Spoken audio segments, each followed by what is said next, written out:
All right, before we get into this episode of Jocks and Jills, we just want to shout out our friends at SharkNinja. Every episode of Jocks and Jills is brought to you by our pals at SharkNinja. We love all three of their brands, Shark Beauty, Shark Home, and Ninja Kitchen. They're a proud founding partner of the PWHL. And Tessa, they're always keeping things intact for us in our kitchens, with our hair, on our floors. Like, they keep my carpets clean. Every facet of life, they're keeping us in check and under control. This is my hair just blow dried. For everyone that doesn't know, I have very curly, wavy hair. This is just blow dry. I didn't put a straightener through this. If you're listening, my hair is glorious. We haven't even talked, but when you came on before, I said your hair looks really fresh. I thought you might have gotten like a cut or something. Did not. No. Wow. That is not even a thing. Yeah. This is just this. That's what that is. Is that not wild? It's the Shark Flex style. Yes. I am sold. Also, I just need to put this out there. I am now a like full on air fryer person. I just air fry stuff. I'm an air fryer. I'm like watching YouTube videos on my spare time, which is like not very often, but like if you guys have any really good air frying tips, tricks, recipes, please send them my way. My double stack Ninja air fryer is like putting the biggest smile on my face, like dinner prep, reheat, everything. I'm just like, boop, boop, all the time. That's all you hear in my house. It's the best. I love it. And the kids are getting involved now too. They're like, what else can we put in there? I'm like, I don't know. Let's go searching. I love it. I haven't told them it can bake cookies yet because we're not gonna open that door just yet. But fair enough. I'm having fun. I'm a changed person. You know, it can make household tasks fun. Like, we're at the age where I get excited about air frying and vacuuming, and that's where we're at right now. So thank you, SharkNinja, for making all of those everyday things all the more exciting. SharkNinja is a proud founding partner of the PWHL. All right, episode 27 of the Jocks and Jills podcast. Tessa, you're kind of in a battle right now. You are battling the war of having a sick child. I was that kid, like when I was a kid, like I was booger kid. I was always sick. My mom had to put up with it. I'm seeing you live it right now. How's Theo doing? Funny because one of my best friends, Kaylee, who is a nurse, had stopped by yesterday with her son on the way home from a hockey tournament, her son Nixon. And I'm sure she's pumped about that now. Well, I told her, I'm like, Theo's got a bit of a fever. Like, I don't know if you want to pop by. She's like, oh gosh, it's fine. Like, my kids are always sick. And I was like, in my head, I'm like, parents always say that. But for the most part, like, my kids get sick, but like not the way Theo has been getting sick. And I'm like, right. Okay, he's not in daycare anymore, although daycare's a cesspool of sick anyways.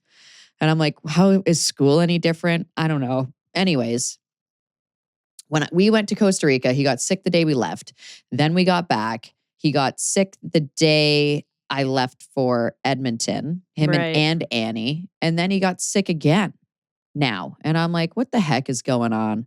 So then finally I was like, he's like fatigued. What has he got? We're like, oh my gosh, does he have mono? And he had a big swollen lymph on his neck. And turns out he's got the old white spots on the back of the throat. So strep for the boy. Strep for the boy. And like, did you say I'm battling through it? I'm like not. It's like he's the one. That's the poor little guys. You know, he's in so tough. Sad. Yeah.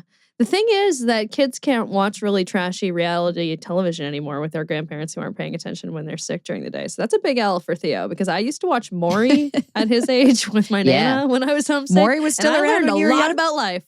Oh yeah, Maury, Judge Judy. I learned a lot about life watching. And The Price is Right. That was always on a lot. Jerry, not as much. Price is Right. Your time was there. Was Bob still on it? Yes. Okay. Yeah. I was little too. Like these were sick days when I'd go to my Nana's when I'd be sick. Or my Nona's, depending. So hopefully someone's around to throw on Maury for Theo. Legit, my Baba couch. We'd go there. She'd throw us in her TV room on the twin bed.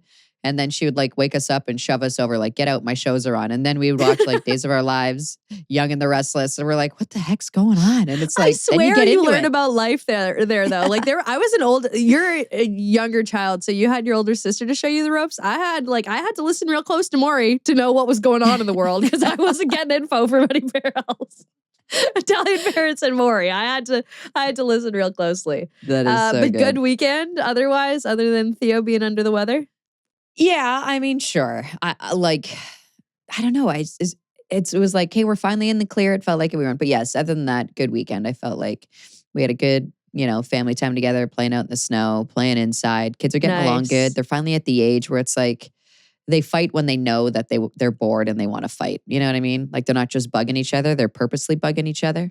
Right. Yeah. It's goes through evolution, siblings, Theo had a birthday party for his best buddy on his hockey team, and so Annie and I, while Theo had hockey and then had an hour at home and then went to the birthday. So Annie and I went out and bought the birthday present for his buddy, and so Nice. it was like this like. I don't even know what they're called. These little guys that like they punch each other. It's kind of like the stand-up boxers, but they have like weapons or whatever.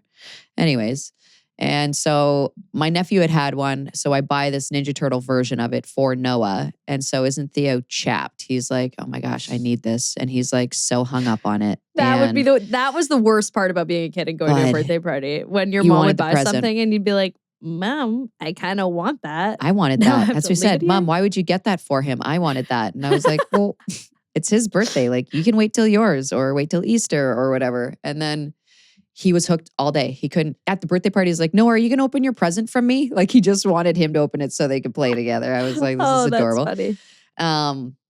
Hooked on it. Bedtime kept coming out. He's like, I need to tell you that like we have to get that gift. Can you and Dad get it? Do I have enough money in my piggy bank? Ed and I are like, we don't want spoiled kids, so we like make them earn things and whatever. So if a gift comes in, two have to go out. So we're like, well, you got to think of what you want to give away and then you have to earn it. So it just so happened that when I picked up this present, I also picked up like letter and number workbooks. So I'm like, thinking he'll give up on it. I guess I underestimated my son. I was like, you have to do every page in this book. There were 62 pages of letters, Julia. And on each page, there was like anywhere from 8 to 12 letters that he had to do. And he did it all in like less than a day. And I was like, wow. Annie wasn't feeling well. And he was like, he finished it, closed it up. He's like, go get my piggy bank. We're going to the store. And I was like, all right, man. He did it. He got it. He got his punching dudes. Yeah. Oh, that's great. Good for him. I just started laughing midway through that because I remembered a similar deal. My sister's going to be so mad at me for telling this. Oh, my cat just jumped up on me. I've been trying to tell him not to do that for the last hi, Big Mo. He's taking up half the screen now. I started laughing during that story because my sister had a similar deal with my mom when we were younger. Yeah. Except she wanted a way weirder toy. She wanted the pair of bongos from Pier 1 Imports. Remember that store? They had weird stuff in there. There was like a pair of bongos in there and she really wanted them. And at the time, Georgia was doing piano lessons. My younger sister, Georgia, just the best person. And my mom was like, okay, if you learn to play, the song was The Climb by Miley Cyrus. I'll never forget what song it was. I will come back and I will get you the bongos. And she never learned the song. She wanted the bongos so bad. So whenever The Climb comes on by Miley Cyrus, my whole family will look at Georgia and be like, never did get those bongos, eh? You never Did she try to learn it though? She didn't really like bear down. I think if she would have really bared down and tried, my parents would have gotten it for her. But I think she just kind of was like, listen, I got the opening lick. Like that should be good enough. It wasn't. Trying to do the least amount of work. Yeah, absolutely. That is so funny. I know. I had such a cozy weekend though, dude. I feel bad because I know you were kind of in it, but you got to enjoy some outside time. I got to go up to Muskoka for the weekend. Totally had some relaxing time. I was doing the math test, and this was the first weekend of 2025 that you and I were at home, other than the Battle on Bay Street weekend, which was like kind of a wild weekend. So we weren't really able to. I wasn't able to get up to the cottage or anything. So I was so happy to get up there. Love being a little bit north. Went to this very cool new spot in Muskoka called the Float House. I put it on my Instagram story. They have a floating sauna. So it's a sauna on a floating dock. It's attached to this great yoga studio in Gravenhurst that I like to go to. It's called Muskoka Mind and Body. The girls there are super nice. They do hot yoga, hot Pilates. And now they have this sauna out the back. And such a cool setup they have. They have like a dock that has a cold plunge cut right in the middle of it. And the girls come out and they clear the ice. It was real cold this weekend, so the ice needed some clearing. You could book like a private sauna with just your friends. They have community time where you could just yourself go in. My personal favorite part of the whole experience was the robes that they have. I love a good spa robe. Like it's my passion. When we're on the road and like we get the odd hotel that has a robe in it, I'm like, yes, hotel robe. You just robe in This was like plush on the inside, but ski material on the outside. So you weren't cold like walking out to the sauna from the yoga studio. Genius. Right? Apparently they're normally used for like surfers in extreme temperature is what they usually are. I sent it to my dad immediately. I feel like maybe your dad, Doug, will relate to this. As a good Northern Ontario man, my dad spends a lot of time outside in his robe. I don't know what it is about dads. Like, why don't you just throw on a jacket? Like, why are you outside in your house coat? But he's always outside in his house coat. More specifically, my dad is often outside in my mom's pink house coat. Not to expose him. Can't even put on his own. So I was like, I'm definitely going to add that to the list. Dads are so hard to shop for. But the ski bathrobe, I think, is going to be high on the list. Also went cross-country skiing this weekend. Haven't been cross-country skiing in a minute. It's really hard. Like, absolute bagger of a workout. I wear my little Oura ring that tells me my stats after. I haven't had, and I've told you guys before, I love the heated Pilates workouts. I love spin classes. I like intense cardio classes. My ring has never showed me what it showed me on Sunday. Cross-country skiing. It was like, are you okay? Should we call help? Like, is everything going to be fine? It kind of makes sense. Like back in grade school, I don't know what you did at school, but like up in Sudbury, they had us cross-country ski for gym class all the time. That's the only time I'd ever cross-country ski. They were tiring us out. They were tiring us out. So tiring. This spot in Gravenhurst was so cool though. Like they've got a bunch of trails. They gave us a map. Got our rentals from there and stuff too. But at the halfway point, they have like warm-up shelter. They had everything out there for you to light a fire. They had matches, a whole bunch of wood loaded up. So at the halfway point, we got to sit and have a fire. Next time I'm definitely bringing some hot dogs. So it was great. Somehow Liam, my very athletic boyfriend, like could play any sport. Not much of a snow sports guy. Like I took him downhill skiing. I took him downhill skiing last year. And he said he snowboarded as a kid, but then obviously played a lot of hockey and didn't really get too deep into skiing.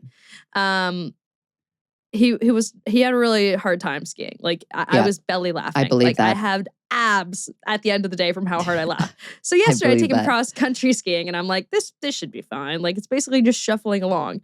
How did he fall forward on his face like 15 times? We were on flat ground. What? He ate it, Tessa. He was probably so many times. Yeah.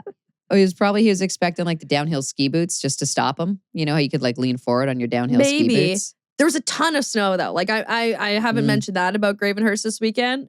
Somehow it's still like trickled snow all weekend, even though there's like a dangerous amount of snow. Like there's no room for any cars or anything like that. Every street is a one-way pretty much right now. If you see another car coming, you're like, I don't think we both fit right now with how much snow there is on the road. So there was a lot of powder and, the machine goes over and makes a nice little trail. So if you put your little ski pole down, you're going down. You're going like 5 feet down, which was crazy. And that's what Liam did, basically. 5 face plants down at a time. He did quite a few times. And, after that, we weren't doing any cooking, even leaving the cottage. We wanted to be in one place. We had an unreal time, but we weren't going to be doing any cooking or braving the cold. So our friends at Pizza Gravenhurst came in clutch this weekend with 2 absolutely unreal deals. Pizza, of course, is a proudly Canadian company, as Canadian as it gets. So they are saying, eat this to the tariffs. When I ordered from Pizza this weekend, I used code reverse tariffs for 25% off my total order. That was on Saturday night. And of course, Tessa, everybody listening to this can too. That offer started on February 18th, 2025. You can use that order through the app or online. It was also a Canadian PWHL game that day. PWHL, 2 Canadian teams in action tonight, Toronto versus Montreal. They're going head-to-head. You can also use code PWHLDEL for free delivery on PWHL Canadian team game days. So if Ottawa, Montreal, Toronto are playing, you guys could get free delivery. Just use code PWHLDEL. Pizza. Woo. We love you guys. Both these offers available on the app or on the website. All right, our headlines this week. Boston just keeps rolling. Let's start with this Boston-Ottawa game, which I know must have been so frustrating for Ottawa because we're going all the way back to the beginning of the week now. Ottawa had an insane travel schedule out of Edmonton. Like by the time that they were getting to this this Boston Ottawa game that was a home game for them, they were like gassed, and you could kind of tell in the opening moments of that period. It got to a point where I was just like, are they going to be home for this? Like, should they maybe have jumped on the Royale and taken, the 3-day trip across the country? I didn't know. I was like, I hope they're all there because they might only have a partial team. But yes, I mean, third straight win for the Fleet, obviously, and they fought for it, quite literally, pun intended. But like you said, Ottawa, to be fair, had some insane travel.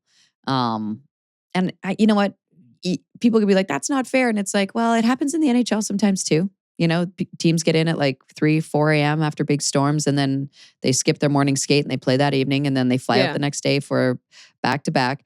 So I guess it's all about being a pro. But yes, they were exhausted. No way. There's no way they weren't. I mean, Julia, we were exhausted, and we were there for half the time that they were. I know. So good for them. I saw Brienne's story. They have still in Edmonton. Where are they selling that shirt? Still in Edmonton? I don't know, but everybody on Ottawa needs one because they were still in Edmonton way too long after their game. Whoever makes those needs to just sponsor that team and give them those shirts. Hilarious. All in all, exciting game at least. I love that Mueller is staying hot. I mean, she got a shorthanded goal. That's her second this season. This kid. Everybody's finally seeing the player that I was talking about at the beginning of the season. Remember before her episode, I was like, she's going to be one of the best players in the league. Everybody just watch.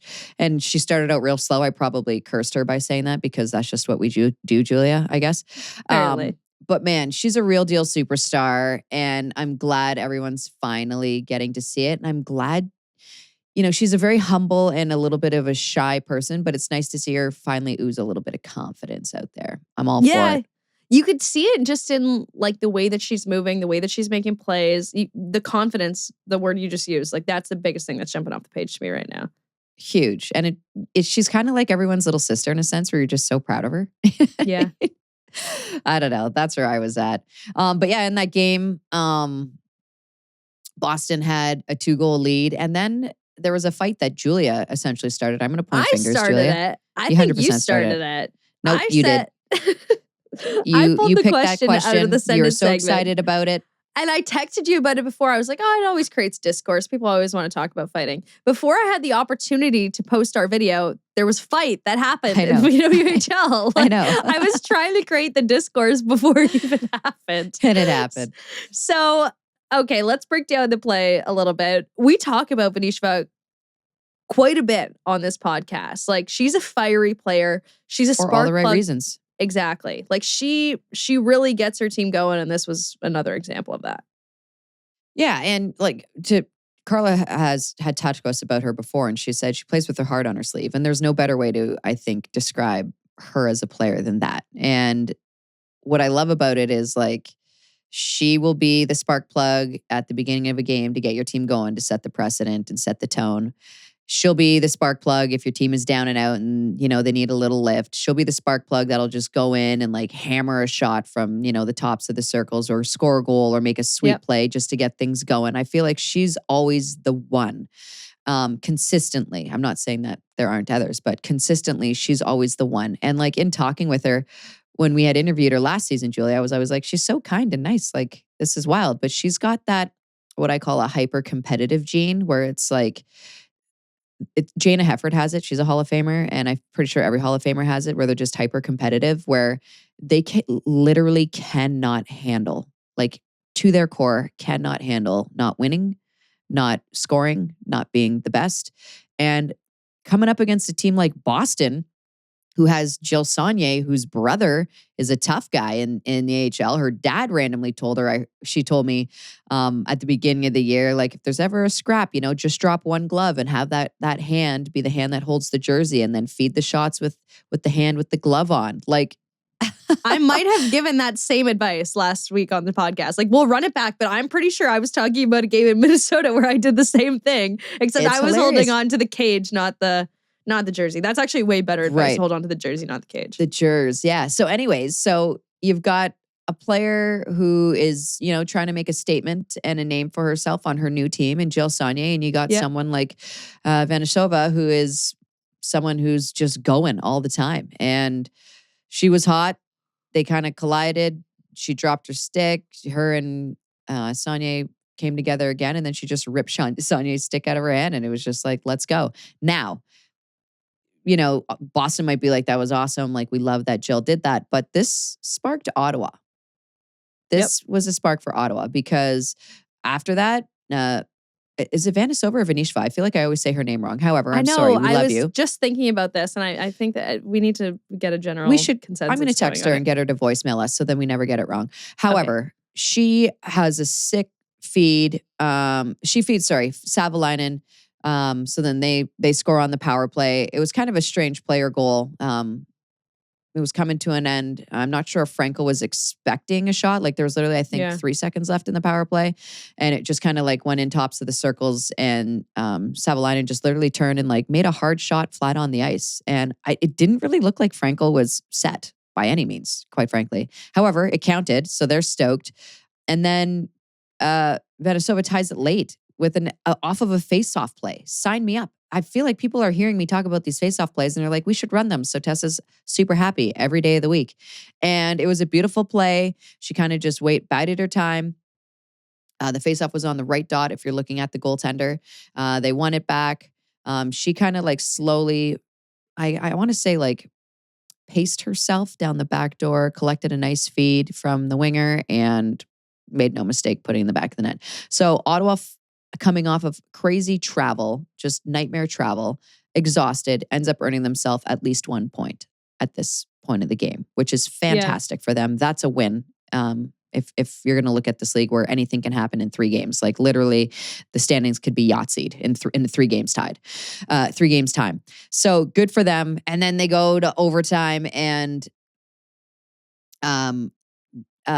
nothing is really going on except for Susanna Tapani just decides to intercept the puck, wheel in. She's just having herself a time, I feel like, Julia, playing pro hockey right now. It just seems like she's happy and she's in a good space mentally. And it's showing. I mean, she's got 8 goals on the season, scored another game winner for this team. It's her second this season, which is fantastic. Boston loves overtime, apparently. Ottawa, not so much. They still haven't won an overtime or shootout game yet this year, which is something that they're really going to need to get on. But like I said, Tapani, she's just living her best life. She looks happy. She looks so at peace, and she's playing like it. Yeah, it was great to see her on the ice with the Ottawa GG's Ringette team. Yeah. I think it was the day before this game. The day before she got the game-winning goal. She was out there. I hope they realized who was out there with them. Oh, it seems like they did. Yeah. Like, what a legend to don the ice with your team. Oh my gosh. Yeah. So congratulations to Tapani. She's been awesome. We'll obviously talk a little bit more about her as we continue to go through the games this week. But Boston made a signing this week. They signed Jillian Dempsey to a full standard player agreement. We mentioned her signing when she was signed to the 10-day SPA. And we said something very similar to what Danielle Marmer said when she signed, which is that Dempsey has been a part of the fabric of pro women's hockey in Boston since almost its inception. So it's pretty special to have her on this roster. And she brings that energy to the Fleet lineup, I would say. A big time. And it's nice, right? Someone that, because she cares, right? She's rooted there. She cares. So every game, no matter what, matters. Every autograph matters. Every fan interaction matters. She cares. So it's nice to have someone that will always be a friendly reminder for that. Yeah. Moving on now. Montreal, Ottawa. We heard about the Four Nations flu that was ripping its way through La Belle Province. It sounds like that extended to the women's side of pro hockey as well. Yeah. I feel like it's just getting everybody. Yeah, dude, it's like the whole world right now. Even when I listen to broadcasts now, it sounds like everybody, even like CBC broadcasts, it sounds like everybody's got a little tickle in their throat right now. So that's usually how I make myself feel better. Yeah, no one is safe as far as I'm concerned anymore. If you're not sick, you're going to get sick. And if you are sick, well, I don't know how long this is going to last, but at least we're all in it together. Yeah. But first time for everything. First time Ottawa beats Montreal at home. So home seems to be treating them well. You know, their game's getting better. it's so cliche to say sticking with the process because it just sounds so lame. And I feel like when you're playing and you hear that all the time from your coach, you're just like, ugh, barf, stop saying that. But Yeah. sticking with the process for them is truly paying off right now. But I feel like there's more to it in a sense where um, I don't want to call it doing things right, but doing things crisper and sharper where they've put a solid 60 minutes together, just doing little things right, like quicker transition. The D were getting the pucks to the forward with speed. They played with speed because they are a fast team. And it's like, I don't know if they believed that or knew that before, but the quicker you moved, it felt like less thinking, more doing. They were just playing. It wasn't like the rubber was burning and they were thinking about, oh, is it a better option to pass it there or there? It's like, no, you see it, do it. Like, trust your gut. You know what I mean? Yep. And it felt like they were doing that really well. And obviously it helps when Emily Clark powers up and gets 2 goals and an assist, just plays like an absolute leader for this team. The grit Must have and been on the tenacity darts that night. dude, yeah. The grit and tenacity from the start from her paid off. And I hope her teammates brought her out for a nice dinner and bought her a couple cold bevies because she earned them. As far as Montreal, oof. You mentioned Ambrose wasn't in the lineup. She was sick, but things just feel a little too laissez-faire, if you will, especially in the first 2 periods in this game. Tough turnover on the first goal. Jen Gardner's going to want that back. However, it was a good forecheck on Ottawa's part. She looked over her left shoulder, saw a couple players coming in, turned to her right, and the puck was gone. And next thing you know, Markowski gets her first goal. She's down in front. Beautiful feed from Clarkie, and Ottawa's celebrating. Good response by Montreal. I want to say they weren't having the best game, but a goal by Stacey, which was just a filthy, dirty pass on Pooh's part. Like, gross. This thing was so nice. But, if you're looking at Montreal's top players, the players that are supposed to like make sure on bad days that they're leading the charge. Look, Pooh was -3, Barnes was -2, Stacey was -2 with a goal. Boreen was -2. It's like their big guns weren't going. Third period, completely different story. It was like, okay, there's Montreal. Like, what took so long? You guys weren't the ones stuck in Edmonton forever and then just grit grinded it out and had a brawl with Boston. It was just like, man, okay, so they got their footing back, and now it's like, can they or will they bottle that up and drink that Kool-Aid heading into their next game? So am I worried about Montreal? No, because obviously they've got fantastic leadership in Corey Chevry behind the bench, Noémie Marin behind the bench as well. They've got Anne-Renee Desbiens in the net, and of course Pooh and Stacey and that crew as your leaders. So I feel like they can dig themselves out of it. But am I worried in a sense that they could drop a few more games if they just keep playing willy-nilly like this and don't necessarily hunker down and crack the whip? Yeah. And next thing you know, you're in 3rd place, battling to stay out of 4th, So life comes I guess at that's you where I fast in this stand. league, eh? It does, man. And look at Gwyneth Phillips. Big win for her. It's her 2nd win on the season. You go, girl. Pumped for her. Pumped for Paris as well. Pumped for all the dogs of the PWHL, actually. Yeah. Great to see the dog content Yes. this week with the league dropping some dog merch. So, did you order some merch for our boy Enzo? I'm hoping that teams send Enzo merch and all vouch to be his favorite team. Because I can't have a favorite team because I work for the league, but I'm hoping this is my official call for teams to try and woo Enzo into being a fan of your team. Because I mean, my kids have favorite teams and favorite players. Theo's a Victoire fan. Annie's a Scepters fan, although she recently discovered Minnesota's all-purple jerseys and she likes the purple team. So I told her, like, both not bad picks. So you're not wrong. So totally. Yeah. Before we just move on from Montreal, we got to give Jen Gardner a shout out for her oh my gosh, work yeah. on Sunday at the Habs skills competition. She won the accuracy shooting contest. All 4 targets in 9.4 seconds. Like, Didn't miss. Just being able to do that under pressure is so insane to me. Yeah. It's I did it at the NCAA All-Star weekend. And in warmups, like you go out the day before and we kind of ran through everything. And I went 4 for 4. 5 for 5, sorry, because we had a 5-hole one that we had to hit. Okay. And I was like, oh, sick. Like, money in the bank. And then I went out there and I missed my first 2 shots. And I was like, what And then I was like, hey, you need to hyper-focus here. Like dial it in, Banum. You're not embarrassing yourself out here. And I did. But it goes to show just how quickly things can go awry. Oh man, I feel like I was saying that. Like that accuracy shooting would be one of the hardest ones, I think, because if you miss the first one, it's so easy to snowball mentally. Yeah. Yeah. But or you just not get Jen fired Gardner. up. No, Or you not just her. get She fired didn't, up. she didn't even miss. She was just like, I'm just going to not go there. You just go 4 for 4 and you rip them all off, and everybody Yeah. in the hockey world goes insane for you. So congratulations to her. That was really fun to see. Yeah. Trucking on along here. Sunday action. Toronto was at Minnesota. Annie's two two teams favorite that are teams. really close in the standings. They're battling it out for Annie's love. Yeah. This was a great game.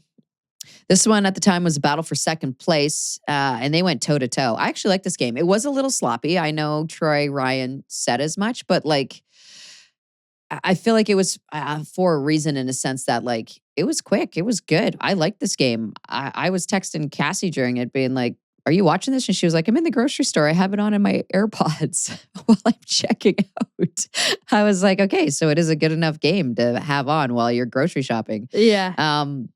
But Minnesota's first goal. I think this is the sloppiness part that that started that thought train for Troy Ryan was Minnesota's first goal on the power play. That was just far too willy-nilly for me. I like Kevin Petrie, good for y'all. Some great work there. Both going in too hard on the forecheck. Kava kind of laid back and was just like sussing the situation. Obviously, the Scepter's defender flubbed it. Petrie grabs it and just feeds Kava, who I'm going to continue to say, this kid is so talented and smart and just a nice person. And she's beloved by all of her teammates on her team. And she's playing with some of the best players in the world and is thriving. I don't know how one can ignore Michaela Kava and not give her a shot on the national team. Look, for Worlds, I don't know, maybe. For the Olympics, I would like to see it happen because, I mean, Worlds is coming up quick. I'm sure Troy Ryan and Gina Kingsbury have their idea on their lineup and exactly who they want. It's going to be all depending on injuries and who's healthy. But doesn't and blah, it feel blah, like blah. Worlds would be the smarter time to try it? Like Thank you. like there's no Worlds, guarantee on never even another mind Worlds. rivalry series. Rivalry series. It should have been rivalry series. Yeah, they missed that is the time. Back when I played, it was Four Nations Cup. We used to play that in November, and it was like, who could potentially try and make the team? We'd all go to camp in September. Then the team would get picked. Okay, these are the kids that could potentially make it. If you're a noob and you go to Four Nations, it means you're knocking at the door. You better have a good one. And then, you know, there'd be some type of camp in January, I feel. And then they would name the team. And it was like, why don't you just make rivalry, since it really truly doesn't matter, an opportunity to showcase or see? And if you're worried about team chemistry, perfect. At rivalry series, throw them in the locker room. See who they're hanging out with, who they're going to dinner with. How's the team reacting to them? As opposed to like, you know, Worlds, sure, it's important. Absolutely. I'm not going to say that they should just throw players in the mix for Worlds. But like, you can bring her on and just explain to her, we're going to bring you on as a 13th forward, see how things go. Yeah. You know? I know. I'm really interested to see what happens in this new she's good, man. She's era so of women's hockey with the good. PWHL. Yeah, dude. Like she's proving night in and night out through her play with her regular team that she deserves it. Like it'll be interesting to see how the selection for the national teams going forward changes. Like, well, a massive amount, Julia, because now there's no centralization, right? They cannot centralize next year ahead of the Olympics. So it's strictly going to be based on 1, training camps, and 2, play in the PWHL. Exactly. So is the idea like, all right, we didn't bring her to rivalry series, but she's outperforming a whole bunch of regulars on this team. Like, all right, so we're bringing her to Worlds. I'd be really impressed to see Team Canada do that. I would. Yeah, my jaw would hit the floor, and I would call you and I would take you to dinner because then I'd admit you were right. But I just... No, I didn't say that was going to happen. I'm just like going by what Team Canada normally does. Like we see what Team Canada normally does, but I guess what I'm trying to get at is they're going to have to change their evaluation process now. Like, absolutely, the rivalry series might not exist. You might just have to trust that if a player is really good in the regular season with their regular team, they could also come on to this. Look what we just saw on the men's side. Like, you think chemistry was a big conversation? Like, no, they brought the best players. There was a lot of whining about Zach Hyman not being there after the one game that they lost to the US. But at the end of the day, you're supposed to bring the best players.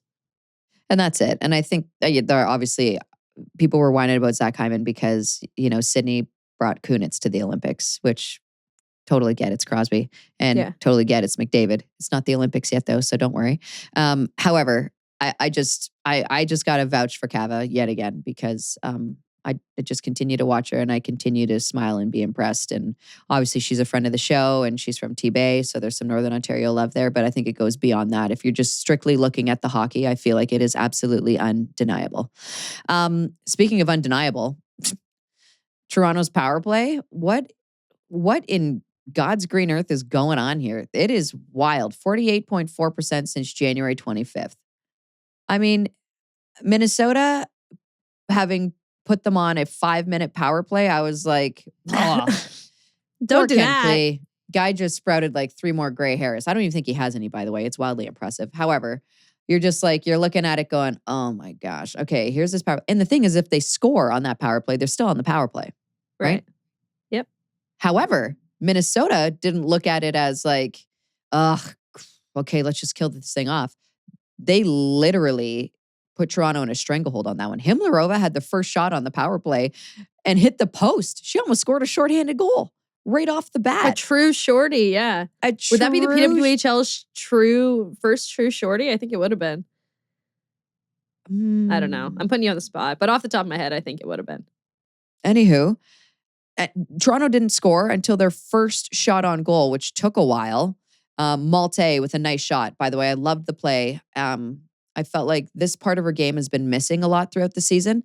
And it was like there was a broken play, whatever. She had gotten out on the wall. Instead of just like going through the motions that you do in practice where, okay, now I have to move it down below the goal line or pass it up top to it was like, no, she assessed what was happening in front of her. There were people moving around. The box kind of collapsed a little bit, which means it is made smaller towards the middle of the ice. There was no one really pressuring her. And she was like, well, there is open space here. And the middle of the ice is dangerous. And there are people standing in front of the net. These goalies, Maddie Rooney in particular, is fantastic. Tough to beat on a one-off. So she took the ice, confident as all could be, and just let a shot go and found the back of the net, albeit it was a beautiful shot. However, I feel like we haven't seen that from Malte all season long. So it was nice. That goal must have felt good for her. Keeps the power play cruising. For Toronto, I mean, outside of that power play wasn't necessarily anything exciting or to write home about because in the 5 minutes, they literally just got 2 shots on goal. So kudos to Minnesota for holding them to just the 1 goal on that power play, I guess. Yeah. But hey, Toronto's power play, their streak continues. And to follow that up, the play by Hayley Skimura, you want to talk about confidence? I felt like Hayley Skimura hadn't played with confidence with this Toronto team. True Hayley Skimura hockey until this one play where she could have easily, had manned the puck to Turnbull. However, she kept it. And Turnbull, being the smart player that she is, drove the net and pulled that defender back. Okay. Creating space for Skimura to then take the middle, which was nice. What do we know about Scams? She's got a big, heavy shot. Took the middle, took the shot. Nice shot selection, by the way. Far pad, followed it up, collected the rebound, and then made a nice feed backside to Jesse Comfer. And I was just like, there you are. Like, that was so great. I love that. I loved the play. I was happy for her. I was happy for Comfort to continue to score goals. I feel like she's cruising now too. Toronto is just looking good. It was a good battle between 2 solid teams. No knock on Minnesota in this one. Truly, it was a good game. I was actually surprised that Nicole Hensley wasn't in net. I thought it was Hensley's turn. They went back with Rooney, and I was like, what's going on with Hensley? Is there anything up? And I'm just going to assume that Rooney was coming off a shutout, and they're like, cool, it's your net again. You can have it. You're rolling. I have no idea. But something to keep an eye on. It was a little bit of a head scratcher for me. Yeah, he likes to ride the hot hand, and it's easy to do, or maybe hard to do when you have 2 hot hands. Yeah. But goaltending in Minnesota, never an issue. Let's keep her going. Let's get in the bus and let's ride to Buffalo, Boston, New York to take over tour game. Seems like they had lots of fun the night before. Seems like the city really rolled out the red carpet specifically for the New York Sirens girls. Being from Buffalo State, or from New York State rather, the Boston girls pregame had like one of my favorite walk-in outfits of the day. I love how Boston has like done a specific outfit for each takeover tour game. When they were in Seattle, They're did committed. the fisherman look, and this game, they all took the photo that Sue Bird herself took of Emily Brown sitting in the penalty box in Seattle, printed it, and put it on everyone's shirt. Bad girl. Bad girl. Like, imagine getting called a bad girl by Sue Bird. It's just iconic. And I would wear that t-shirt to bed every night, like just laughing and giggling myself to sleep. It was so great. Coming into this game, by the way, Minnesota was up on Boston by 1 point in the standings. So you don't think Boston was kind of giving a side eye to the standings and was like, outside of these sweet walk-in outfits that we got, we're about to bring it. But I felt like, I don't know that they brought it right off the bat. It felt like a whole lot of New York right off the start. Like they came in like a team on a mission in this thing. They played physical, they had chances and goals. And then it kind of, I don't know if you watched this game, but it just felt like it fizzled a little bit. And if I guess fizzle is the word for this New York team. I mean, yeah, with this loss, they had made it 7 straight losses for them, which is tough. But going through this game, in the second period, Boston scored a power play goal late in the second. And I felt like for Boston, this was a fantastic way to head into the intermission and to tee up their third period. For New York, I felt like that was a complete gut punch. And after the first period, they had asked Coach Courtney Kessel, what she wanted to see from her team in the second. She just basically said to be better, to keep it simple. I love Courtney Kessel. So you saw that in the second. Me too. She's like just the very most straightforward distinct to the person. I haven't had to do one with her yet.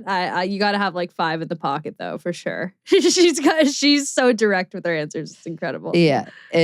It's literally like, I don't got no time for this. Like, I have a team to coach and I need them to be better. They're tough to do. Whatever. Like, to pull back the curtain on those, they're literally just as awkward to do as they seem. Like, in-game interviews are hard. Well, totally. And you don't want to give up too much, right? So it's like, and you also don't want to give your prototypical like 110% answers. Yeah, because I feel like Courtney's gotten Seward a couple times where it's been like right before her team is starting power play or something like that. She's gotten one, which is so tough. But anyways, I've yet to see one that I'm like, that's the interview I want to do in game. I don't know if it exists. Anyways. And like, I don't know, even as a coach, I don't know if I would be too pumped to be. No, it's honestly, I always think it's pretty gracious of the coaches to do no questions asked in general, to be honest. Yeah. But anywho, the third period, I felt like, Boston probably had the confidence going in, and whereas New York had a little bit of a gut punch there.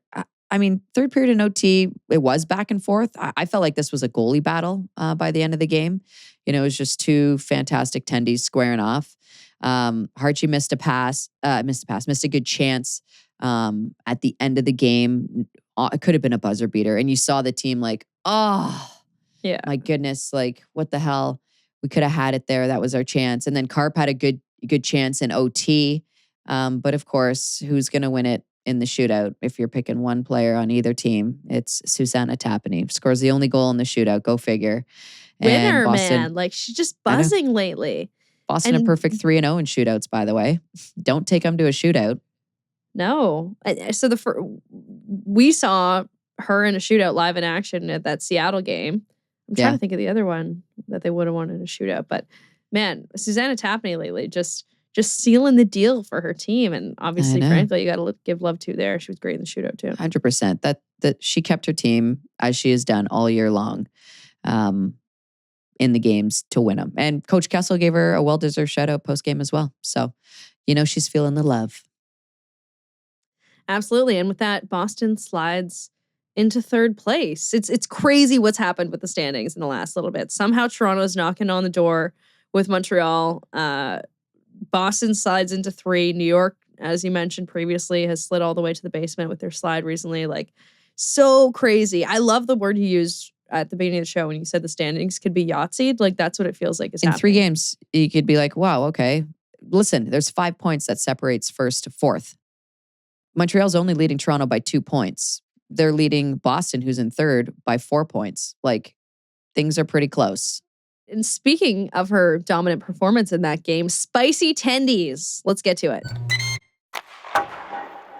Spicy Tendies is brought to you by Ninja Kitchen. Experience the power of the #1 air fryer brand in Canada. It doesn't get much spicier than an Erin Frankel right now, does it, Tessa? No, absolutely not. And she's won this before, I feel, or we've given her an honorable mention. However, Frankel with her league-leading 10th win, making 39 saves in that win through a shootout and through overtime. She puts her team in 3rd place. I feel like for such a laid-back, kind human being, she's just such a beast out there that you don't want to mess with, you know? And it's like she'll make a super cool save and like at like the buzzer and like keep her team in it and just be like, go back to the bench and be like, so what's everyone talking about over here? And you're like, dude, what? So nonchalant. She's just so laid back, hands in the pocket, just strutting out of the locker room. I'm always so impressed at her level of professionalism and I guess her positive outlook and just her overall aura. She's just like nice to be around. I can't imagine how great that is for that locker room. So yes, she by far is my spicy Tendy for always putting her team in a position to win. I got to say, we have to get her on the pod. All we do is talk about her and compliment her. Like, enough of this. Let's just get her on the pod. You're so right. You're so right. She also has one of the great nicknames in the PWHL, I'd say. The Green Monster. Like, for a goalie, for Boston's goalie, the Green Monster is such a good nickname. So, Erin Frankel, our spicy Tendy this week. And we'll keep trucking along to our interview segment, which is brought to you by Royale, Tiger Paper Towel, power through tough messes. We have talked about this person on the Jocks and Jills podcast for such a long time. We have actually talked about her since the very first episode of the Jocks and Jills podcast. She was one of the very first people to catch kind of a stray and be made fun of on the podcast without being present. So it's about time we finally had Abby Boreen on to defend her Chipotle order and give us a little bit of context as to what this year has been like for her, going from her crew that she was very well accustomed to in Minnesota to this new adventure in Montreal. So here she is on Jocks and Jills, Abby Boreen. All right. We are so excited about this one on the Jocks and Jills podcast. As we were bringing her in, I was saying we've talked about this person quite a few times. In fact, we've been talking about this person on the podcast since the very first episode of Jocks 100%. and Jills, I think. From the Montreal Victoire, it's Abby Boreen. How's it going? Thanks for joining us today. Hello, everyone. Doing well. Thanks for having me. Thank you. I got to get this out of the way, Julia, because I know this is going to knock your socks off.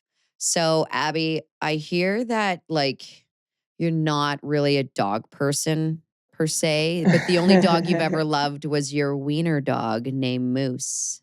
Oh my gosh. You guys know everything. Yes, Moose, precious Moose. Yeah, I'm really only a fan of like smaller dogs. Right. Obviously, I only had like one small dog growing up. So yeah, I miss Moose. I wish my parents had another dog, but they're busy running around with my other 2 sisters. So Yeah, no haven't kidding. really had a dog since I was 10 years old. But yeah, Moose was great. That's Julia's so cute. a wiener dog owner.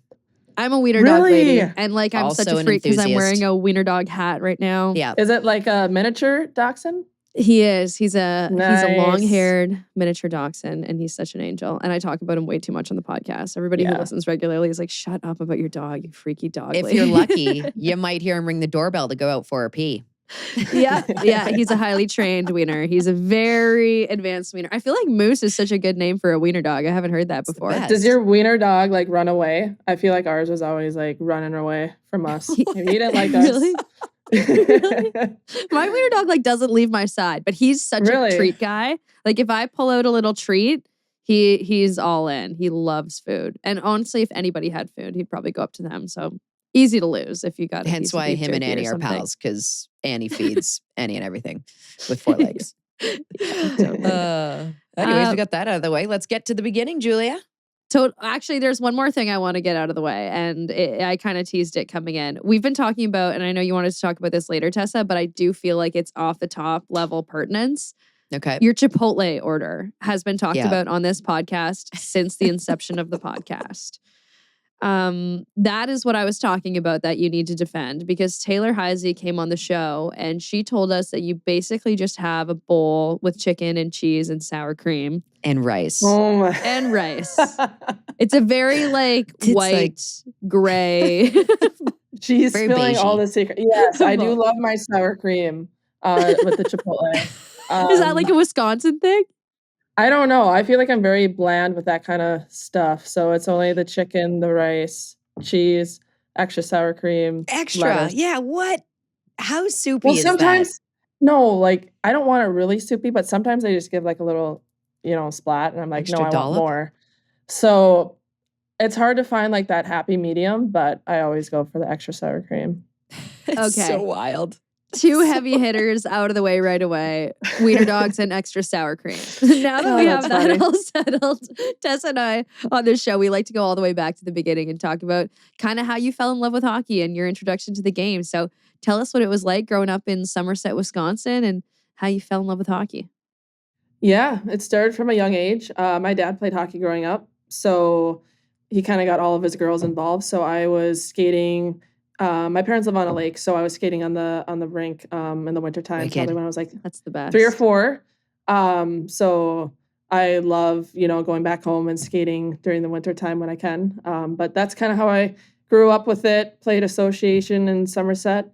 And then I went to a private school in Minnesota for high school, and then continued my collegiate career at the University of Minnesota. What does played association mean? Like U10, U12, U14. Oh, okay. Yeah. Right. Yep. Not private or like it's like your typical AA girls team? Yeah, I played boys probably up until I was like 10 maybe, and then I switched to girls hockey for like the U12, U14. Because And you were then- that good or because there were no... There was really no development for girls hockey when I was growing up, up until I think like U12. Right. So that's kind of when I made the switch over. Yep. Did you Is play it- with is it- anybody that you still play with now, minor hockey? I'm trying to think. Anybody still Not around the league? Not from Somerset, but do you know what is crazy? So me, Mariah, and Anna Wilgren all live like 10 minutes away from each other. And we're all in Whoa, Montreal. really? Yeah. Come on. I think that's pretty crazy. Yeah, you guys Did you- have like so a you all- Wisconsin contingent I on went to high school with Montreal of all Mariah. teams. Okay, I was Yeah. going to say. Yeah, I went one to of high you school with had to have Mariah. cross path. Yeah, Yeah, absolutely. but I've known of Anna, but we've never crossed paths. I've just always like heard of her name, and I'm like, I know she's a really good player, and then got here. Now we're roommates. I'm roommates with her and Dara. It's been great. So now I can finally say I know Anna. It's kind of crazy. That's Yeah. insanity. It's because hockey Mhm. world is such a small world. Like, did you never even played against her? Nothing? No, because she stayed in Hudson with her association through high school, and I went to Right. Hill Murray in Minnesota. So it's two separate, hockey leagues per se for high school. Yeah. So Wisconsin and Minnesota teams never played each other. Right. That's wild. You have two sisters, right? Younger than you. One's at St. sisters. Thomas. Yes, Chloe. Yeah. She's having a great year Eh, so far.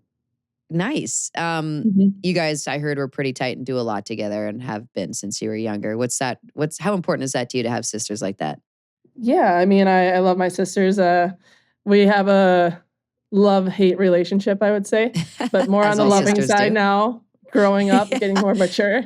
But yeah, it's great. It's great to stay, in contact with them and, just be there for whatever they need. Yeah, I mean, I miss them here in Montreal, but we're always on the phone. I try to watch Chloe's games as much as possible.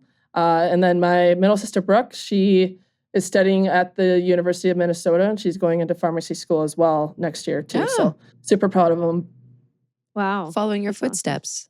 Yeah, we And have assuming a the lot of younger family. one, I'm assuming the younger one has PWHL aspirations as well, since you're there living the dream.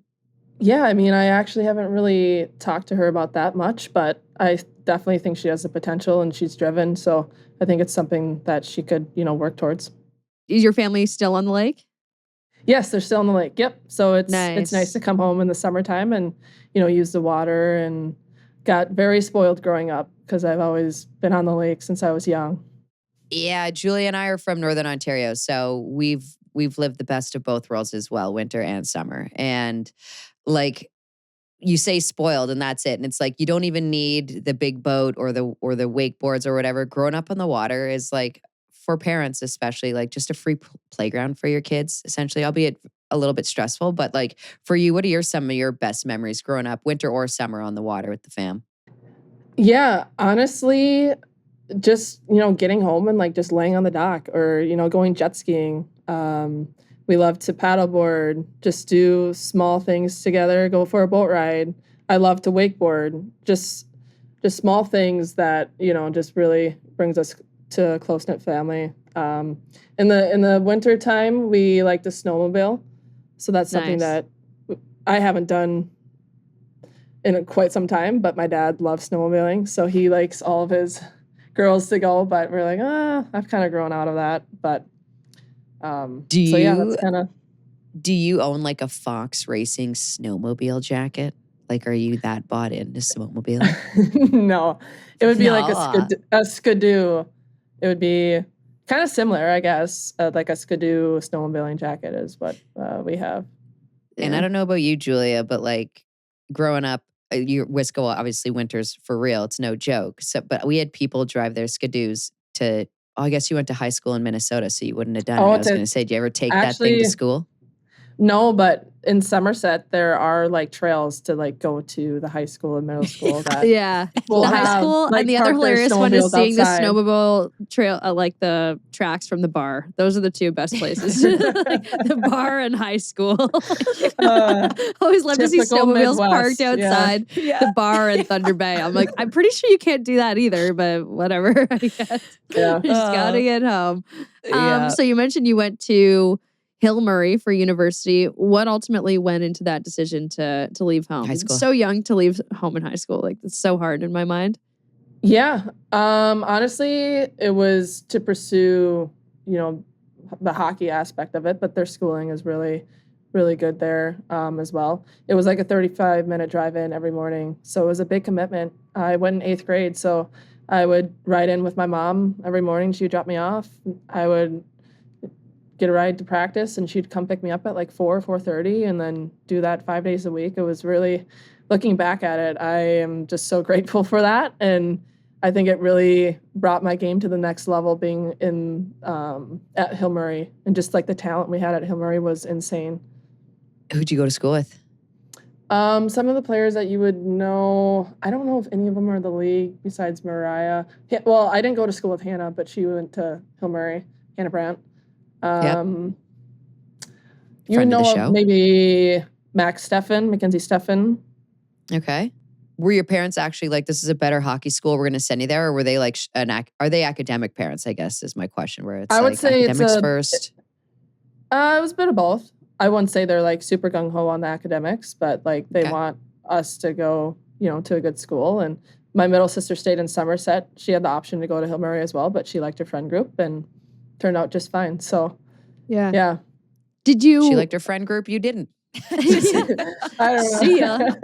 See you later. Did you play Yeah. soccer too at Hill Murray? And was that part of the decision as well, or did that come kind of as a result Actually, of playing that's hockey kind there? of funny. So I stopped playing soccer when I was like 12. And then Okay.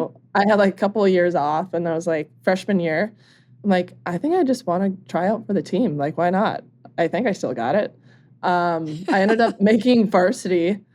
I had like no business being out there because I was a forward, so I would just try to score goals. But Yeah. I honestly, like, to this day, I didn't even know like the positions of soccer. I just knew my role, which is kind of crazy. You're supposed to score. And I'm out here running Yeah. fast and That's how I scoring. was Yeah, in run basketball in fast. like junior varsity. I had no idea what the rules were. I just knew I was like supposed to stop everyone in front of the net. That's all Yeah. I wanted to do. Looking Just block back, it. I was like, I don't know what I was doing out there, but yeah. But you were That's so good, great. obviously. Good cardio I mean, too. that was the skinniest I've ever been in my life. Like, the warm up was like 2 miles, and I was like, oh my gosh, I don't think I could run 2 miles now. I don't know how I did it. Oh, That's that is unreal. funny. From there, obviously, you were dabbling into Minnesota there, but you decided to become a golden gopher, if you will. Yes. So who else recruited you? We love to do the sweepstakes, and who missed out on the Abby Boreen sweepstakes. So what other schools were you looking at that could have potentially scored Abby Boreen? I was looking at University of Duluth, Ohio State, Wisconsin, a lot of the WCHA, like the Bemidji, Mankato, but narrowed it down between, I would say, Minnesota, UMD, and then Wisconsin a little bit here and there. Yeah. I'm surprised you didn't pick Wisco, being from Wisco. I mean, I You feel know like what? people from Wisconsin are Badgers for life. I am not. My parents Oh, grew up in Minnesota. okay. We had Okay. a house in Minnesota, and then the house there now was our lake home. So I grew up in Minnesota until I was like 9, and then they moved out to the lake home when I was like in 3rd grade. So I'm a true like Minnesotan per se at heart. Okay. But Just were Right. live you in born in Wisconsin. Wisconsin or Minnesota? Minnesota. Where were you No way. born? St. Joe's and St. Paul, Minnesota. Sorry, I asked specific. Where was the hospital? I want to Yeah, double check. That's exactly. St. awesome. Paul. What room? You're St. Paul local. Okay, I didn't realize that. So that makes more sense, honestly, that you wound up being a Golden Gopher. Yeah, that was my dream since the beginning. No, Really? no Buckeye love, hey? I'm sorry. I don't know if I okay. could have gone away from home at that point. I was a home bunny, but Yeah. Did you go to Golden Gopher games like when you were small? oh yeah, I had lots of pictures and I'd like my mom found like my diary of like I think I was like in 2nd grade of like my dream is like to be a gopher, and it's just cool how it came full circle for me. That's so cute. So you went to games. Mhm. What years for that? I very well might have been playing when you were in Um 2nd grade watching the Gophers. 2010, Nope, 2011. I was graduated. Yep, that's great. That's so great. I was long gone. That's unreal. So what was it like to be there? Your freshman year, you get to Minnesota, like the dream is alive. What's it like? Mhm. Yeah, I mean, it's quite the switch from high school to college, honestly. It kinda Yeah. took me by surprise a little bit, which is good. I needed a little kick in the butt to get going. But yeah, I mean, I loved it. I had 5 years there with the COVID year. I made some amazing friends along the way that I still keep in contact with, and they are like my best friends still. So I'm really grateful for the development that I got there, and also, my best friends for life, I would say. Yeah, one of them is Taylor Heisey. Yeah. I saw you guys just took a picture the other day. That's pretty cool. Mhm. But you want to talk Yeah. about development. I mean, you had 9 points your freshman year, 10 points your sophomore year, 11 points your junior year. Then your senior year, you just pop off with 59 points. And then your super senior year, you throw around 36. I mean, what changed those final 2 years? Like, that's a pretty big jump. That it was quite the jump. Honestly, I don't really know because I did everything the same, I would say, year after year, like the workouts, the development. It's just I don't know if it has to do with like who I'm playing with or just believing in myself more, but that's really all it was, just having that confidence to say, yeah, I am like a good player, and just to go out there and prove it. Did that confidence like come with age and time, you think, or was there something I specific that think so. happened? Like I said, like the switch from high school to college Yeah. was very alarming, and I didn't really know how to handle it. And I think as I've gotten older, like I appreciate like my role I had throughout college and just like how far I've come. I think my story is pretty cool in that regard. Totally. Yeah, Who are you it playing is. with your senior year? Who were your line mates that year? Um, Taylor Heisey and Katie Skaya were my line mates. Wicked. Yeah, Not a bad great. line. it was pretty fun. I mean, sounds fun if you like So getting you and points. yeah, for sure. You and Heisey were roommates all 4 years of university. Was there another roomie in the mix or just you two? We had so after freshman year where we had to live in the dorms, Yeah. we had a house of 10. Oh So my, we what? yeah, it was a basement level, like upstairs and then upper upstairs. And so my class consisted of 6 girls. So we had 6 living in there. And then we would have 4 other, sometimes we had like a tennis player or we would have other girls on the team room. So it was a pretty fun house. It was I'd say. a lot of great memories in there for sure. I can Anything imagine. stand out? Like, I feel like I know that you don't want to spill all the tea on the podcast. Like, was there ever a really great house party? Was anybody ever locked out? Like, what's one that stands out that you can tell us about? Yeah, I don't know which one. I don't know. I don't know. Is that where you honed in on your drumming skills? I heard you're a mean drummer. A mean drummer. I did Heard play you got percussion some growing sweet up. drum skills. You did. Yeah, and Is that why you're I good was in at the band rock at band? Hill Murray. Wow. Yeah, for 1 year, my freshman year. Marching band or regular band? Regular band, but Okay. part of the requirement for like getting my credit for it was like I had to go on the field for football games for the marching band. Did you? What? And then the funniest part was my high school coach he worked at the school, and he like I don't think he knew that I was in the band, and then he was working the game or whatever, and he's like, Yeah. "What are you doing out there?" I'm like, "Trust me, I don't want to be out here." You're supposed to be on the hockey team. Like, what has happened since I saw you last? Dude, I hope there's photos of you on the field being in the band. Drumline. Oh man, I mean it was that what fun. you're Did you doing? have a hat that you had to wear? I You did. no hat. You did. No hat. No Collar? hat. Like, I was don't there a know what I button-up wore. jacket? We definitely all wore jackets, but I had like the drum on me, like with a So it was yeah, it was covering insane. anything that could be weird, outfit-wise. yeah. Oh my I know gosh. exactly what you're thinking of, Julia, and I hope you share a picture with us so we could actually just say what you are. It would be cooler if it was like a school jacket, like a Letterman jacket. I think you know it what I mean? was. You're wearing I out think there. it was like a Hill Murray, like our colors are green and black. I think it was like a jacket like that, and then Okay. like it was a a cold Swisher night. jacket? Yeah. So, yeah. So that was. And pretty that's why funny. you're badass at Rock Band. I heard you hold it down on Rock Band. Oh yeah, I love Rock Band. We did that a lot. It's kind of like crazy because we're like 21, 22, but we're still Yeah. hitting the drums and playing Guitar Hero. So Awesome. Man, I haven't played Guitar Hero for a minute. I'd love to know if I could still rip that up. Oh, for sure. Like riding a bike. You don't lose What it. did you play Yeah. it on, Abby? Like a Wii? What'd you throw that thing on? I think it was a Wii. Yeah. Yep. Good Wii sesh is so underrated. Wii For sure. bowling, Wii golf. Like, there's Ugh, so many good any games of on that. the Wii. Exactly. Super Mario Kart where you drive. Oh, my Yes. family used to get into wars. Like, we'd lock in on a Friday night and we'd be at Oh, yeah. war with one another Absolutely. over Mario Kart. Day tripper. But in terms of like being Taylor Heisey's roommate specifically, like she came on the podcast, she told us so many stories about your food orders. Anything about being Taylor Heisey's roommate that mimight surprise us? Like, does she have any weird roommate quirks? No, that girl is just high maintenance, but she knows it. I can appreciate that. Like, it doesn't seem like she hides it though. Like, she just owns it. No, sometimes like we're such good friends that I'll just be like, all right, you need to bring it down a notch. Like, you're up here.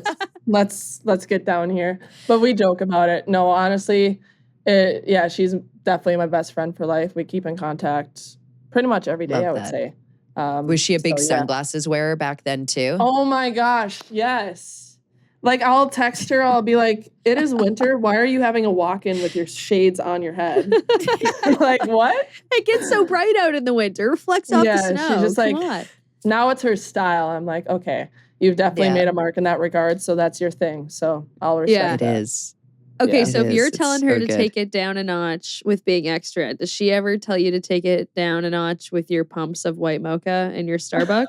Because I've heard That's wild. that your Starbucks order should be illegal, dude. It is illegal. That's It illegal. would tranquilize a Victorian child. It would give us a heart attack. 6 Tell us pumps your of Starbucks mocha? order. And do you still rip that No. on a game day? No, I actually got roasted for that. So I brought it down to probably like 3 now. Probably. Yeah. But it's still 3 white to mocha? 4. It's definitely still white mocha. Okay. Yeah. Oh my gosh. Good to know. So Is it's that a hot basically drink or a You cold can't drink? axe it unless you try it. Is it a hot drink, a cold drink, Cold. a frappuccino? Like, I don't even know what a Cold white brew, and then it's like vanilla syrup, but it's like white mocha. It's like like a thicker sauce. So No, that'll make you go fast. yeah. So half white mocha, basically. It's a half and half. Half white mocha, half coffee. I'll just grab Sure. 8 quick pumps, please.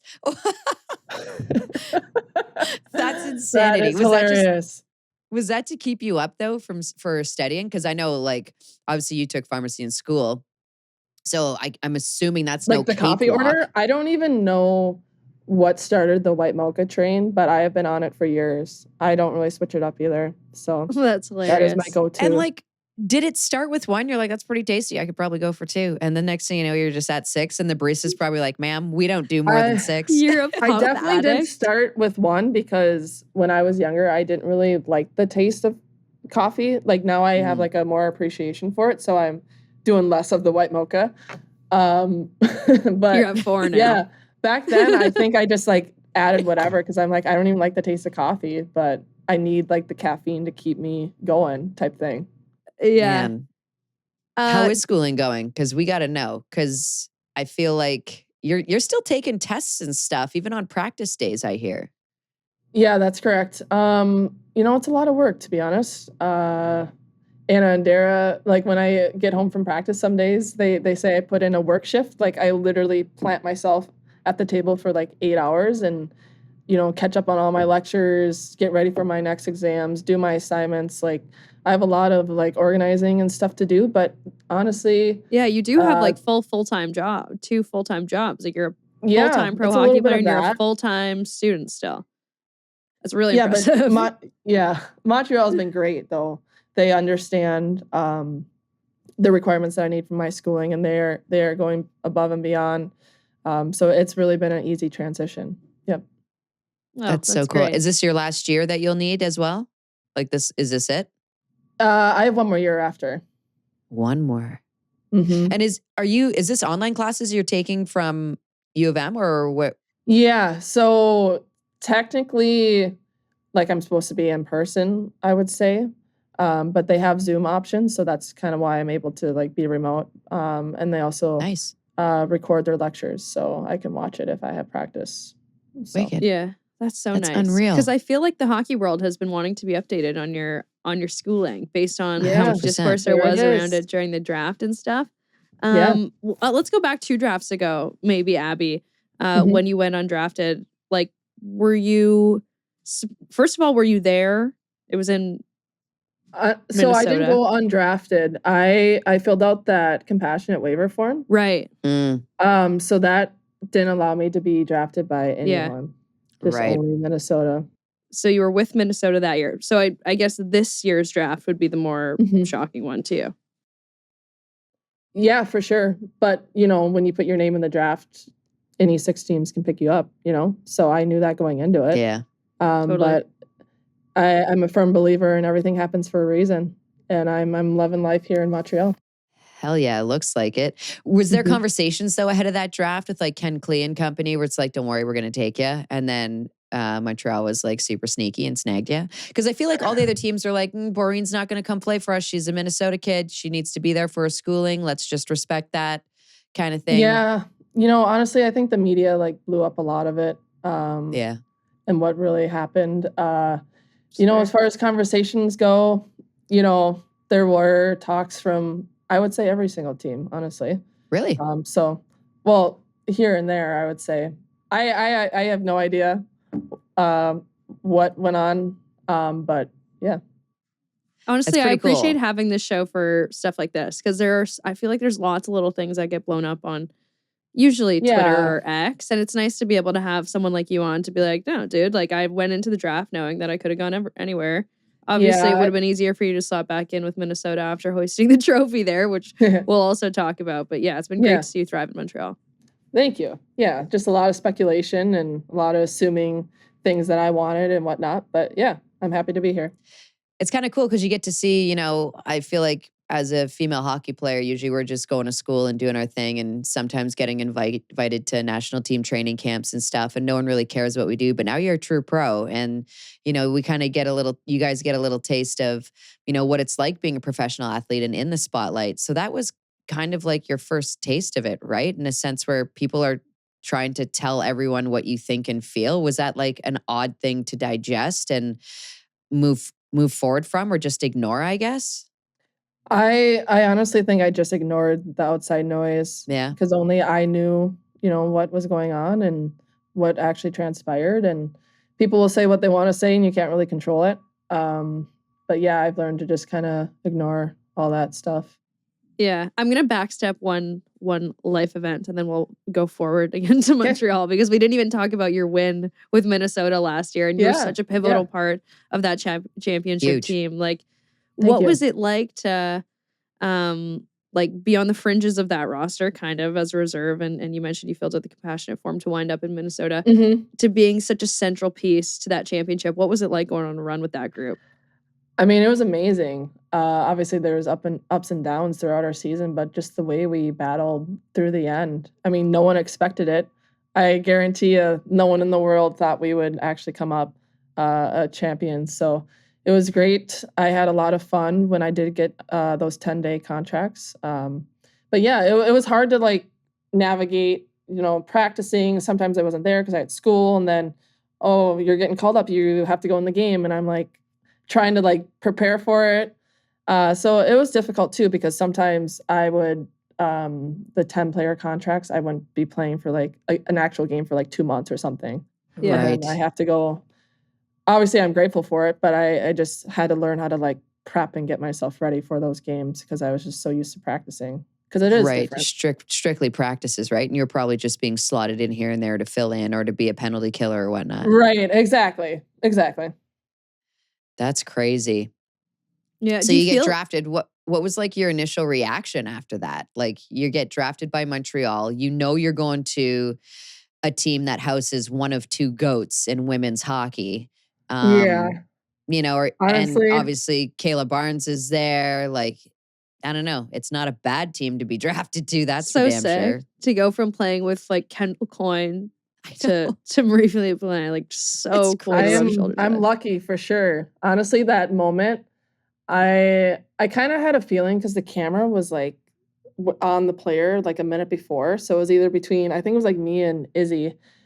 But when my name was called, I think Pooh was the one to actually say it, and I was like, "Holy crap! Like, this is insane!" And then to be able to meet her that night, and then to actually like, meet her in Montreal, and just, she's just a workhorse. So getting to play alongside of her is just, it's been so fun. Yeah. What do you notice about training with her every day? Like, what stood out? Maybe not even just her. Like, who stood out to you in Montreal day-to-day basis when it comes to practice and off-ice stuff? Honestly, our team is so close-knit. We have a special group. So honestly, everyone stands out. Everyone was so welcoming to me. So that really helped a lot with my transition because that was my first time away from home for a really long time. So it was, I wouldn't say it was the easiest thing for me to get up and go, but I'm so glad that it happened. And I'm, living a new experience here and meeting new people. I have new friends. It's been nothing but great here. Has your family been out yet to Montreal? They have not, but I did get to go home for Christmas, and then they have come to the Minnesota games. I think Chloe's playing, so they want to like stay through her college, and then she'll be done in end of February here. So maybe they'll get a game here in March or April or totally. Yep. Totally fair. Now, you were on a championship winning team. You kind of understood the dynamic and how the team practiced and how they overcame adversity with Minnesota for the first Walter Cup. What attributes do you see on this Montreal team that could potentially make them a Walter Cup champ that are similar to what you experienced last year? Yeah, I mean, I think everyone's just so bought in and driven, and everyone just believes in each other. It's not just one person doing, greatness. Like, our team is really, when we're rocking and rolling, everyone is bought in to, our systems, our structure, just believes in one another. And, we have ups and downs to any season, but it's just how you overcome and how are you going to change for the next game if it wasn't your best game, and just keep growing on that ladder. But yeah, we have a really special group here. Yeah, it does really feel like you guys are rolling right now. I know that you like to keep your food nice and white and gray and bland, but the Montreal food scene, how's it treating you so far?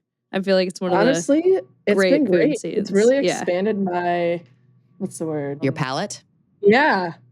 Yeah. I'm not as like bland as I think I am. Like, I like a lot of different foods. Yeah. Okay. What surprised you? I I don't even know sometimes what I'm eating, but I'm like, this is good. Really? Okay. You so just you're- follow the girls around?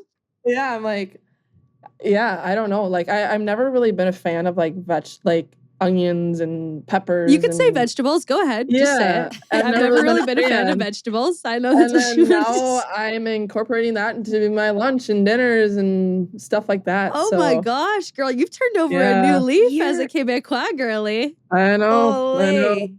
You're gonna You're wear like a growing little up. beanie soon and be wearing the reading glasses. You're gonna be like an artsy Quebecois girl eating vegetables.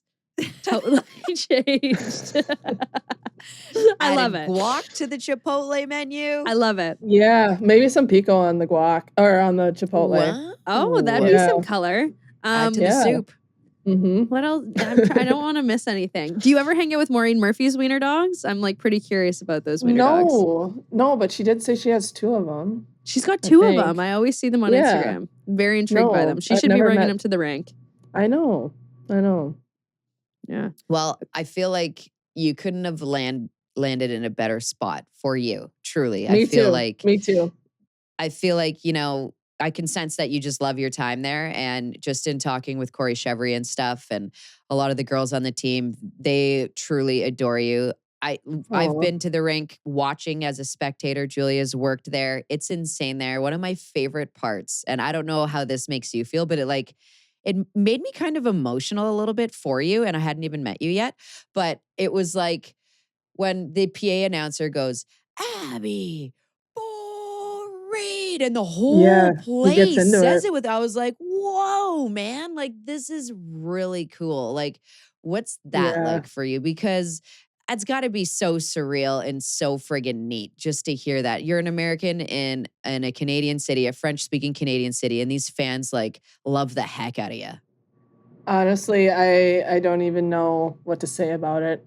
I kind of get choked up sometimes, like emotional too. I'm a very like emotional person, I would say. Yeah. So like those small moments they just mean the world to me, honestly. It's like, wow, I am loved, and they don't even really know me, and they just take me in, and honestly, that's You just could how tell I feel though, like. right when you got drafted, you could tell how fired up Montreal fans were. Like not only to have you, Crazy. but also to have stolen you from Minnesota. Yeah. Like they just love it. Yeah, that's the new Yeah. headline, stolen. Yeah. Yeah. Yeah, it's been great. Our rink is electric with the fans. It is incredible just to day in, day out. It's a Tuesday game and it's like almost still sold out, which is pretty crazy. It is. Yeah. It's a wicked spot to be. What a hockey city. Absolutely.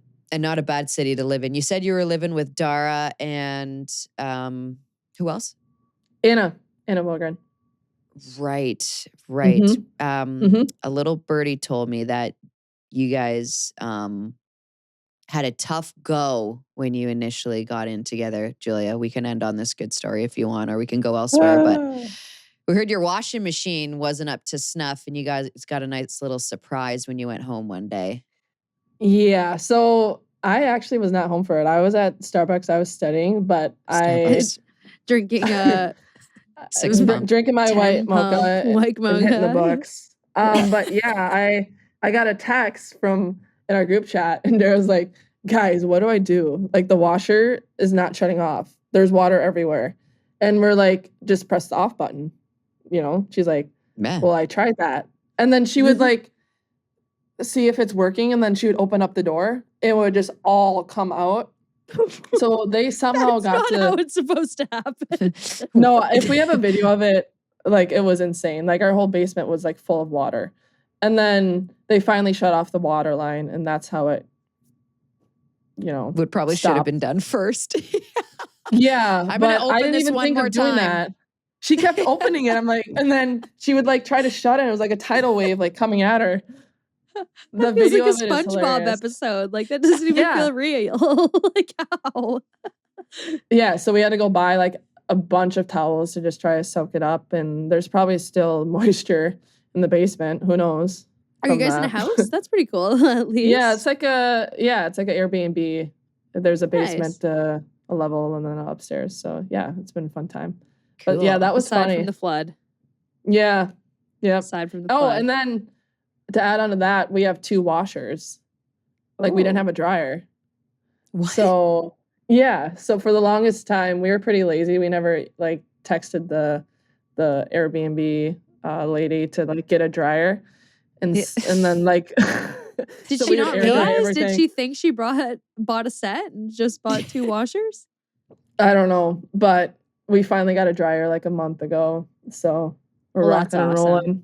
Yeah. You're Oh my rocking now. God. You got You dry were socks. hanging. You You're were living your hanging. I was life. gonna say you were hanging everything Yeah, to so you would dry. have to like kind of plan like when do I need to wear this next? Because it's gonna be a couple days. Oh my God. Trying to Socks dry and stuff underwear? in Montreal in November. Like what? Yeah. I don't know. That's so awesome. That's Abby, that's how we so started. wild. But man, it's been so fun. I feel like people have been dying to hear from you. So glad to have you on the podcast. So happy with how you've landed perfectly in Montreal and really excited to see you play out the rest of the year. Just the way Montreal is rolling. It'd be fun to see you go on another run. yeah, absolutely. Thank you so much for having me. Had a good The Abby time. Boreen effect. And again, that was brought to you by Royale. Royale Tiger Towel Paper Towel. Power through tough messes. All right. Whatever, extra sour cream is one thing. The Starbucks order was crazy. Blasphemy. But just like That's she said, insane. we got to try it with her. If she puts in 5 shots of mocha to my drink and I have a heart attack after, that's one thing. But maybe I'll enjoy it. So I can't knock it right now. I don't know. I'll let you try it first, and then we'll go from there. Yeah, that sounds about right.